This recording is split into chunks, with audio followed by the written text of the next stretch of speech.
ఈ నివేదికను ఈరోజు మంత్రివర్గంలో ఆమోదించడమే కాకుండా రాబోయే రోజుల్లో శాసనసభలో ప్రవేశపెట్టి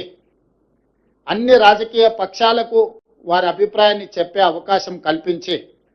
including leader of opposition the then chief minister Chandrashekar Rao గారు,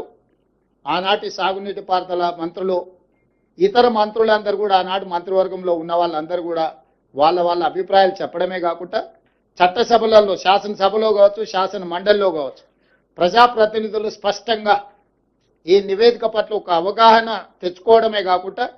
వాళ్ళ అభిప్రాయాలను స్వేచ్ఛగా చెప్పడానికి అవకాశం కల్పించాలని ఈరోజు మంత్రివర్గ సమావేశంలో మేము నిర్ణయం తీసుకున్నాం. అందుకే ఈ 665 పేజీల నివేదికను తొందరలోనే శాసనసభ శాసన మండలి సమావేశాలను ఏర్పాటు చేసి అక్కడ ఈ నివేదికను ప్రవేశపెట్టి అందరి అభిప్రాయాలు పరిగణలోకి తీసుకున్న తర్వాత భవిష్యత్ కార్యాచరణను కమిషన్ సూచించిన సూచనలను అమలు చేయడానికి ప్రభుత్వం ముందుకు వెళ్తుంది.